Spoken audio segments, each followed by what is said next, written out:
What's up, everybody? I'm Dave Miranda, and this is episode 141 of Just Give Me 5. I hope you guys are doing great, continue to be amazing. We got a really awesome show lined up for you today. But first things first, I need you to hit that like button, I need you to hit that subscribe, and I need you to spread the word about Just Give Me 5, all right? Now, if you guys caught episode 140, you saw we had none other than the legendary Johnny Lazoya, and let me tell you, boy, that guy has had such an incredible life, you know, just from, really just like being such a pioneer in the lowrider scene, the lowrider community, working with Lowrider Magazine from the very early days. The super events shows that he would throw here in Arizona and throughout the Southwest, being a huge part of there even being a scene throughout the Southwest and in Southern California. I mean, it's just, gosh, man, I remember being a kid going to the super event shows. You know, we used to go to the Coliseum and, you would just see the performances, and he said it himself, he was booking like theater when they were like on the come up still. I think he said like 3 or 4 weeks after that or something, they ended up like winning a Grammy, after he booked them. So that just shows you right there how long the gentleman's been doing his thing and has been in the scene and in the industry. And then him being a photographer, and it's so beautiful what Johnny does, man, because it's like, he's just so humble with it, man. Like, here's a guy who has, done so much, accomplished so much, and it's like he still goes out to these other events, these other shows, and just takes pics, shoots, and it's great, man. And it was just truly an honor to have him bless our platform. So if you haven't seen it yet, make sure you guys watch episode 140, and shout out to you again, Johnny. It was truly a pleasure, my brother. All right. But today's guest is one of the dopest pop lockers of not only the new generation, but of the culture, period.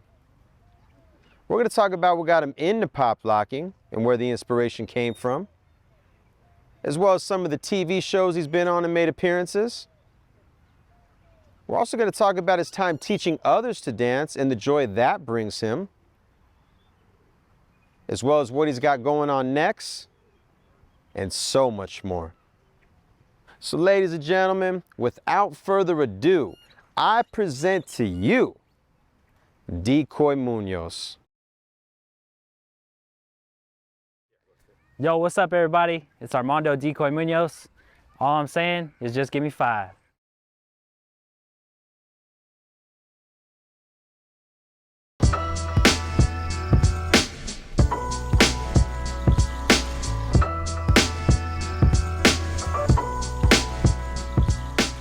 I think when I seen my cousins doing it, I had cousins in Southern Cali that were breaking, and then I had cousins in other parts of California that were popping.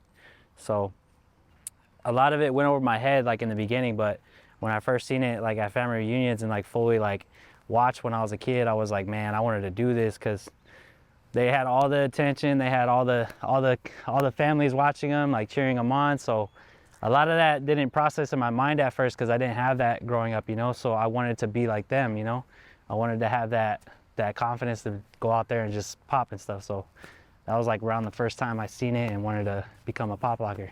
That's what's up, man. Yeah. Now, and you grew up, you were born in Southern Cali, in LA, right? In Cali? Yeah. Yes, sir. And then when you made the transition to Arizona, when? I was youngster, bro. I was like 5, Okay. Maybe even younger than that, but I would go back and forth. So a lot of my style is Arizona based, and a lot of my style is California based, Yeah. So I tend to mix the two up, But okay. Yeah. Okay. And what brought the family out here? You know what I mean? It just change or? Yeah, just change, bro. Like better life, Like there was times where my mom and dad didn't really get along in the beginning, so there was kind of like transitions that had to happen, Right. From like crazy circumstances, Yeah.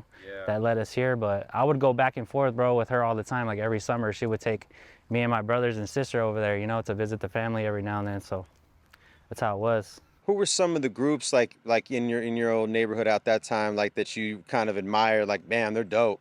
Man, it wasn't even like actual like groups like that, like popping groups or anything. It was just like cousins that were like just having a good time at the backyard boogie and partying all the time, you know. And I was always around like cliques like that, you know, like from my family. So a lot of it was just like not even crew, it was just my family members going, hey, do this like this, mijo, you know, or like try to do it like this, a different way, you know. And like I would pick up these little hints from like my cousins, bro, and that's how it all started, you know. Wow, man. Yeah.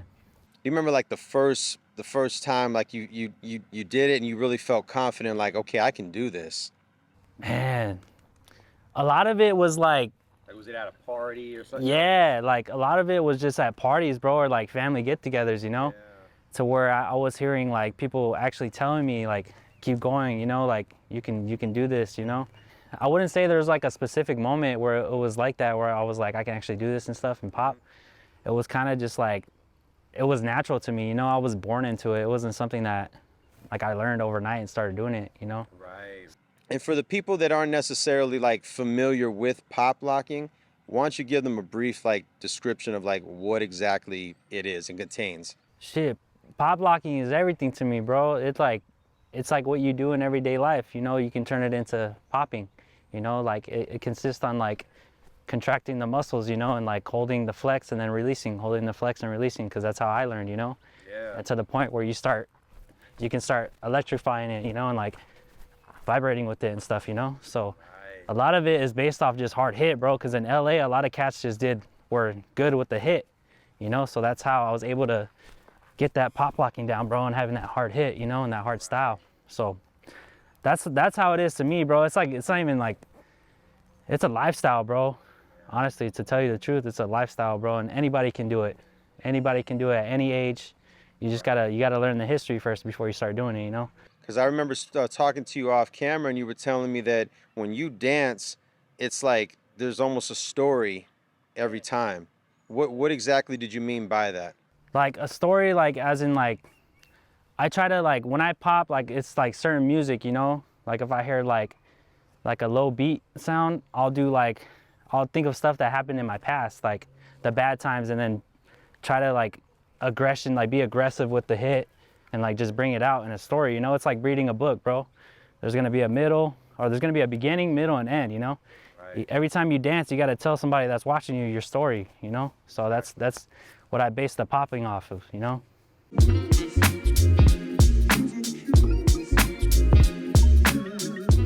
The shows I've been on America's Got Talent. I've been on So You Think You Can Dance. And I was on a few China shows when I went out there for 2 months. And I was on the BET Awards. I performed for a bunch of other shows in China, man, like Street Jams of China, you know, Who Is the One, stuff like that, man. So that's amazing, man. Now, how did these all come about? Like America's Got, like, how did those all come about?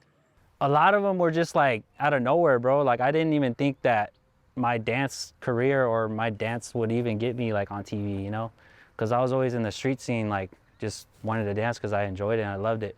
Right. I never like told myself, oh, my goal is to get on AGT or anything like that, you know. So it was kind of just like off the fly, you know. They hit me up through email, and I thought it was a scam at first, you know, because you always get those like weird emails and stuff, but yeah, definitely. I got it, and that's usually how it goes for me, man. Like I get these people that reach out to me that have corporations or know people within that industry to get on these shows, you know. So that's how it went for me, man, just through DM or like email. That's got to be an amazing feeling to know that, like, you know, most of the time it's like the opposite end, like you're contacting them. Yeah, bro. It's like, yeah. man, to know that they're contacting you, these big organizations, that's a beautiful feeling. It lets you know you're doing the right thing, you know? Yeah, and it was crazy, man, because once I got there, people already knew who I was. And I was like, yeah, the producers, the film people behind the screen and all that, they're like, yo, I see you dancing in front of like lowriders on Instagram, and like you're that guy with that hat, you know? Yeah.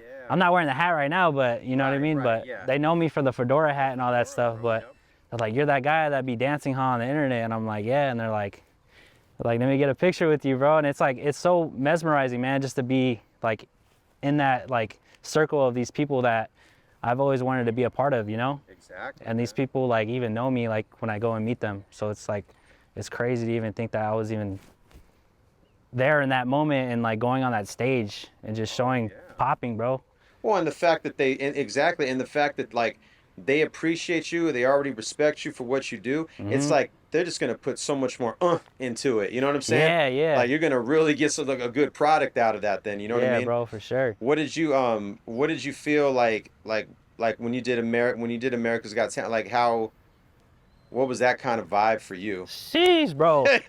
Dude, that was That's like, huge, man. yeah, I was there and I was like, bro, how am I even here right now? Like, I Right. was like I didn't even get to like audition. Like they just called me. They said you're gonna be on it. Like you don't got to go through auditions or nothing. Right. So I was like, cause I've had that experience in the past. Like I stayed in that long line, that long ass line to do it, Yeah. and I didn't get picked until like later on. They seen me like actually like getting crazy, like blowing up and stuff, and then they actually hit me up personally. So I was like, man, I was just like trying out for AGT. Now they're hitting me up to be on the show, you know? So just being there and just standing on the side with Terry Crews, like was just crazy, bro. Cause he was like, yo, like, what do you do? And like, he was interviewing me and I was like, yo, I'm a pop locker, bro. Like I'm here, you know, I'm about to get down for the judges. Right. And then he was like, what, you pop lock? That's crazy. He's like, I used to pop lock in the 70s and 80s. Like I had cousins that did it. Yeah. So that moment was just crazy, man, just to be able to do it, just like, and soak it all up, bro. And just be in that moment. And just like, man, I gotta kill it, bro. Like I killed it on So You Think You Can Dance, so I gotta kill it on AGT. Did you already know like a game plan of what you were gonna do?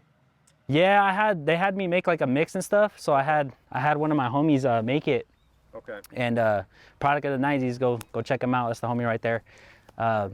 He had made a mix for me, bro, and that's like, I mixed that up with like my fiance helped me make it too, like added stuff in there too to make it. So I went and performed it. And it was just like, I try to get like every essence, bro, of like my story in that 1 minute mix, you know? Yeah. And try to show them like who I really was like within that mix. Exactly. And yeah, it was crazy, man. Cause it was dope because I usually use like baby powder. Okay. And like I put it on the side and they gave it to me, but they're like, what did you do? Like, what are you doing? Like, cause I guess like the production team got all like mad cause they said I couldn't put it on the ground. So, but I had another guy said it was cool, so I had did it, and then I was like, this is how I do it, man. Like your guys' like floor is like basketball freaking court, bro. I couldn't even move on it. Right, You know, it was like squeaking and shit, you know. So I had did that, and I was like just doing that and showing them that I do that, and they're like, damn, this dude's like trying to prepare right now for like the greatest thing of all time, you know. So But it shows the seriousness. Yeah. Like this is what I do. You know what I mean? The passion. You know what I mean? So it's like from then and then you said you did the BET Awards. What was that like?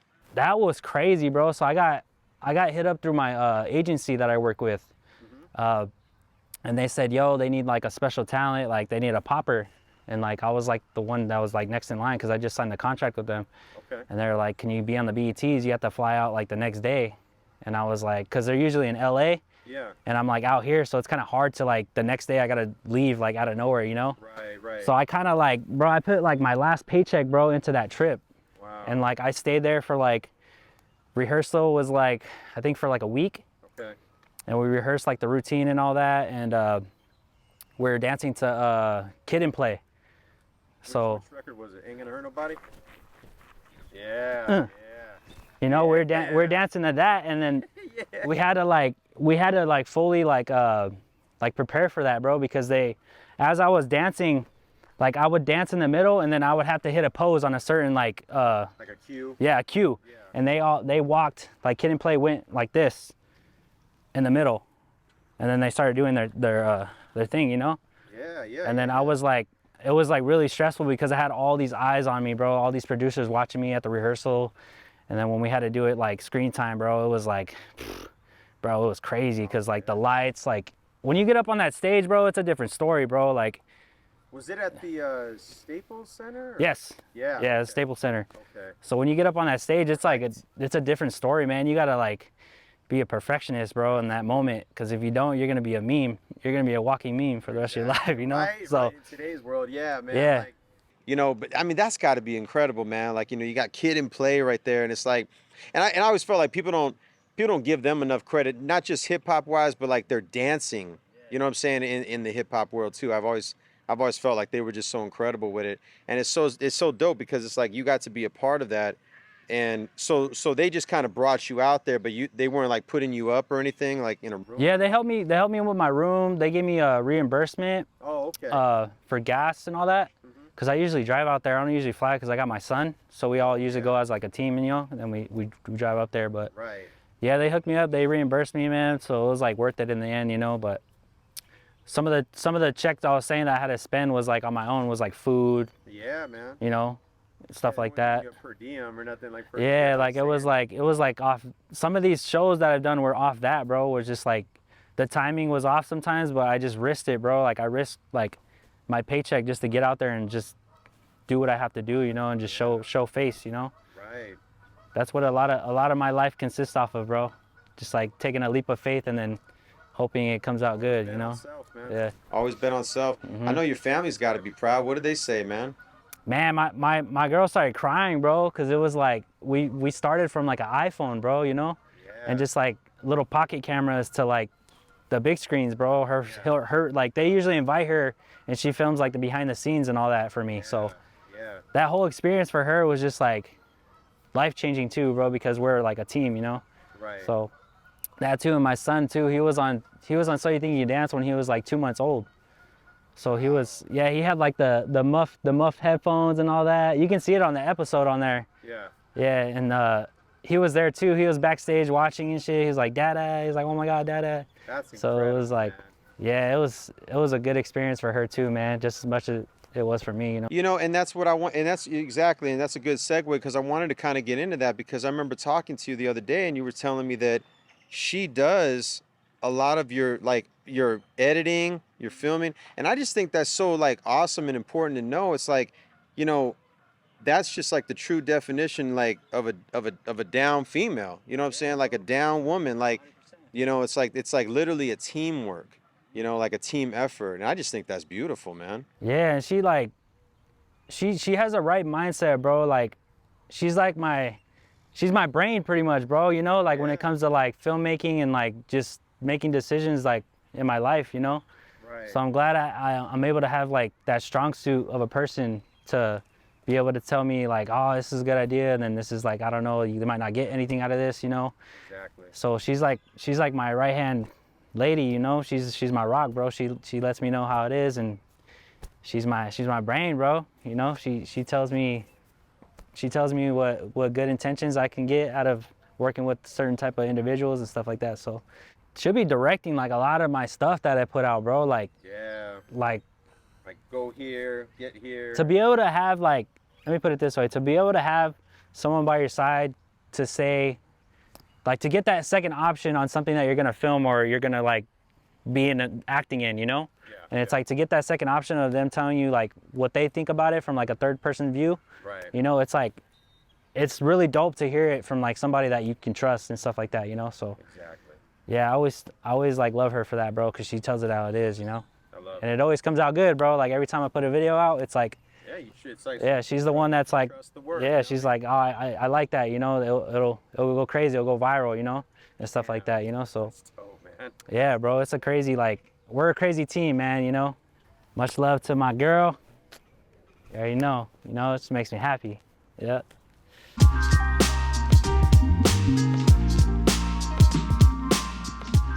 Man, you know, like the joy that teaching brings to me, bro, is like, it's so rewarding, bro, for me. Cause in the beginning I was getting taught by people that like would pop a bit, you know. They weren't really in the scene like that. Yeah. So it was just like cousins that just did it just to mess around, you know. Right. And then luckily enough I had picked it up, but for them to teach me and me, people wanting to learn from me now is like where did the time go, bro? You know, it's like, Right. it means everything to me, bro, to inspire little kids, because I inspire my son. I get inspired by my son every day, and I inspire him, you know. Yeah. So I get that motivation to teach these kids, bro, in China or overseas in China, and I teach people from like Poland. I teach people from everywhere around the world, bro, like Africa, everywhere, bro. So it's like, to be able to teach these kids and these kids want to learn from me is like everything, bro. Like, I want to be able to open up like a studio one day and just have it for free for the community, you know, and just have, if people are going through bad times, bro, at home, they can just jump to the studio, come hang out at the studio, you know. Therapy, you know. Yeah, and they can just dance 24/7 whenever they want. Like, my door will be open to anybody that wants to learn too, you know? So like, Yeah. I love teaching, I love inspiring kids, bro. That's like my goal, bro. I want to be like MJ one day, you know? Right, But as a popper, you know? right, man. Like Yeah. going to China, where would they have like a foundation out there, or is it like a youth center? Like where would you go to over there? So out there, they have schools, bro. Like Yeah. legit schools that you go, you take a test on how hard you pop, bro. You get tested, a score test on how hard you can hit, Wow. how hard you can do, how good you can do foundation, bro, when it comes to popping. Right. So they have schools out there for these kids, bro. That's why you see like 5-year-old kids or like 10-year-old kids, wah, wah, wah, wah, boom, just like smoking people, bro. Like people my age, bro. I seen people, when I went out there to go judge, I seen people my age or older get smoked by a 5-year-old, bro. Right. And it's like these kids have these like these outlets they can go to out there, bro. So it's like a different world, you know? Well, and I think too, it's like, you know, with the whole martial arts aspect, you know what I mean? Oh, It's yeah, already been, for they're sure. already instilled in that kind of discipline. Yeah. You know what I mean? So to go out there and do it, because even with, you know, karate or martial arts, like in a sense, it's popping too. It's blocking, it's striking, you know what I mean? It's like Yeah. it's all connected, you know what I mean? Yeah. So that doesn't surprise me at all, man. Them already being that serious about it, you know? Yeah. But it's like to go, like you're out there and then it's like a lot of them don't even speak English. You know what I mean? And it's like, so they're just going literally off of movement, huh? Yeah, I because mean, a I'm sure lot. there's an interpreter there, you know, with you as Yeah. well, right? They can kind of guide them, but they're really just going off of the whole. Yeah, just the movement, bro. Like there was times where I had translators and there was times where I had a couple classes where I didn't. And I was like looking around like, it's like, all right, we're starting the class. Like, I'm like, yo, like, where's my translator at, bro? Right. And the dude's like, I don't know, like, he didn't show up like this day, you know? And I had days like that where they didn't show up and I had to like be able to dance like and talk through my body, bro, you know? Yeah. I had to mime everything I did to teach kids, bro, you know? So there were situations I had like that where I was like, damn, I got to do this, you know? Like, there's no backing out. I'm here. All these 60 Chinese kids are looking at me ready to handle it, you know? Yeah, yeah. So a lot of my classes were just like consisting off like moving the body, bro, and just talking, using language like with my steps, bro, in my body. Yeah. So a lot of it was just like insane, bro. Yeah. Yeah. And just showing kids, like I would show kids how to like hit, but I wouldn't even talk, bro. I would just show them how to hit, and if they weren't doing it right, I would walk around. I would go in circles while all of them like continuously hit with their chest, and I would show them, bro. I would like this, you know, like bam, boom, bop, you know. Yeah. And I would show them like how to do it, like right standing next to them. So a lot of those situations were like really special to me, bro, because I didn't even think I could teach without talking, you know. Right. So a lot of that like really like opened my mind up, bro, when I was out there, and it kind of like inspired me to like practice more, bro, because those little kids are crazy, bro. Oh, Yeah, man. those little kids are insane. And then you made it to Africa. What was that like? No, like I teach kids on Zoom through like Africa and stuff like that. So okay. I want to go out there eventually because they have a dance scene out there too, bro, but it's like small. Okay. So I'm working on that, and What part of Africa is it in?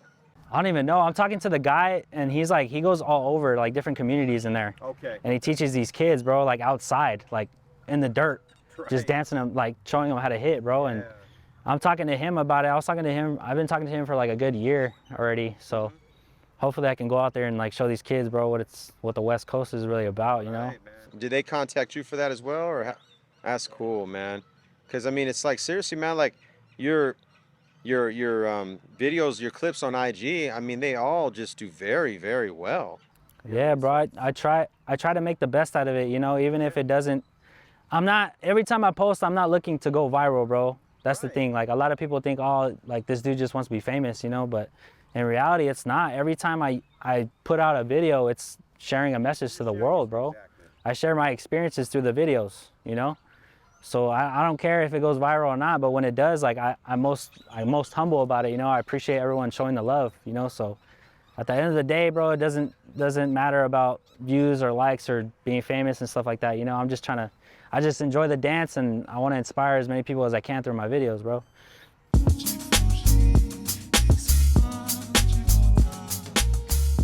What's next on the agenda, man? What's next on the agenda? I got some shows coming up. February, I'm gonna be going to Utah. I'm gonna be going to Cali. I'm gonna be going to Oceanside area, San Diego, same thing, California. But Yeah. I go all over, man. Yeah. Yeah.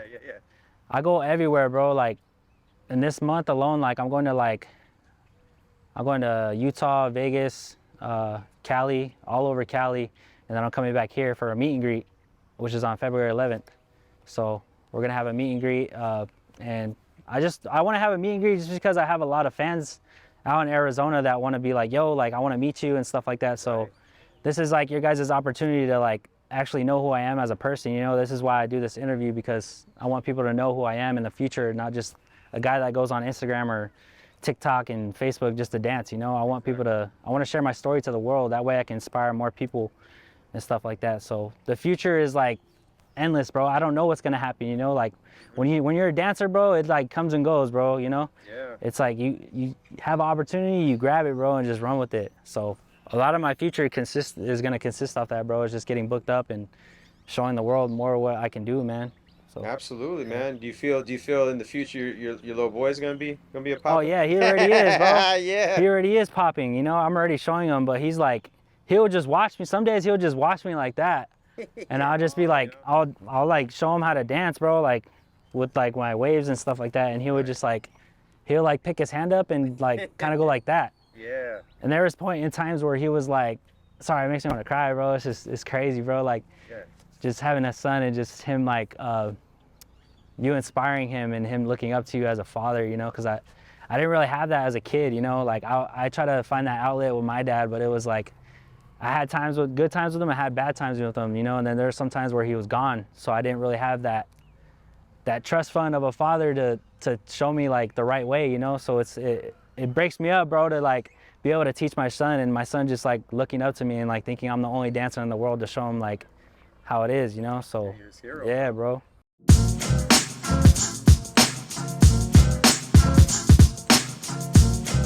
The dance that I do, bro, I do it because I enjoy it, and people tell me that I have a gift, bro, you know. And if I have multiple people telling me that, like higher up people in the industry and other people that follow me, man, then I truly believe that I have a gift, bro, and I'm special and I'm gifted, bro. And I didn't get this from myself, bro. I got it from that man upstairs, you know. I got it from God, you know. He gave me this life to inspire kids, you know, and like have a better mindset now that I'm an adult, a better mindset to be more humble. And that's how I feel like I'm special, bro, you know. Like I'm gifted, bro. Like I have this gift and I want to show like everyone in the world that they could do it too, you know. When it comes to anything, bro, it could be dancing, it could be drawing, it could be art, music, you know. I inspire the whole world, bro. I try to inspire as many people as I can. So that makes me feel special alone, to just hear from other people, you know, and like thousands of other people saying, oh, you're gifted, bro, like keep doing it, you know. Just to hear that from other people, it makes me feel like special inside, to be able to put out more videos or go to China, bro, teach all these kids out there, you know. All right, y'all, thank you guys for learning about my story. Anybody that watches this, I hope it inspires you to be somebody one day. And yeah, that was my 5, guys. Peace out.